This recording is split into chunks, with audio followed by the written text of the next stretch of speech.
सिंह का गाना वायरल हो रहा है, मजनुआ पिटा था, और इसके पीछे का रीज़न बताया जा रहा है कि नीतीश कुमार से प्रेरित होकर यह गाना बनाया गया है। कैसे नीतीश कुमार से प्रेरित होकर यह गाना बनाया गया है, क्या वजह है कि इस गाना को लिखा गया, और कौन सी 11 साल बाद कॉमेडी करने के लिए राजी हो गए, और कहा जा रहा है कि नीतीश कुमार से प्रेरित होकर। तो दोस्तों, आप देख रहे हैं डेली फोकस न्यूज़ और मैं हूँ विपिन सिंह।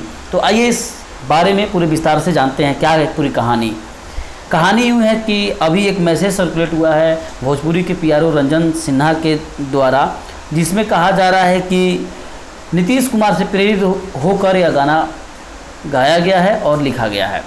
पूरी कहानी है कि नीतीश कुमार, जैसा कि आप सब जानते हैं कि बिहार सहित पूरे भारत में कोरोना का लहर है, अब धीरे धीरे ठीक हो रहा है, और इस लहर में हर कोई ट्वीट करता था, अपने जनता को जानकारी देता था कि कब लॉकडाउन होने वाला है, कितना बढ़ने वाला है। उसी में नीतीश कुमार की तरफ से भी एक ट्वीट किया गया था कि लॉकडाउन इतना कुछ डेट के लिए बढ़ने वाला है। तो उसी ट्वीट पर एक लड़का ने टैग करके लिखा था कि कृपया आप मेरी शादी रुकवा दें।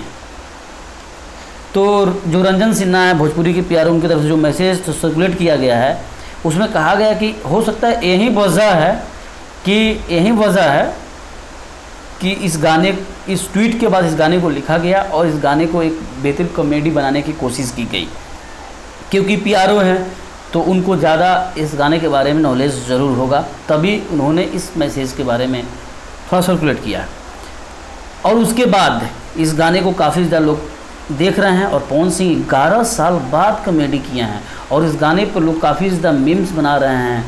इसके अलावा इस गाने पर काफ़ी ज़्यादा लोग इंस्टाग्राम पे रील्स बना रहे हैं। इसके अलावा इस गाने पर फुली कॉमेडी की जा रही है, और यह गाना वास्तव में अच्छा है, क्योंकि ना अश्लील है और ना आपको ज़्यादा सीरियस करने वाली है, बस आपको फुल लुत्फ कॉमेडी इंटरटेनमेंट करने वाली है। तो वास्तव में अच्छा गाना है, भोजपुरी लेवल के लिए बहुत अच्छा गाना है। तो आपने इस गाने को सुना है, इसके बारे में कमेंट करके बताइए, और क्या नीतीश कुमार से प्रेरित होकर भी गाना बनाया जा सकता है, इसके बारे में कमेंट करके बताइए। और मजनुआ पिटा था, आपके आसपास कोई ऐसा मजनू है जो पिटाता है, इसके बारे में कमेंट करके बताइए। फिर मिलेंगे अगले वीडियो में, तब तक के लिए धन्यवाद। और हाँ, मुझे इंस्टाग्राम पे फॉलो कर सकते हैं। अगर आप बॉलीवुड की खबर जानना चाहते हैं तो बॉलीवुड फोकस यूट्यूब पे सर्च मारिए और देखिए।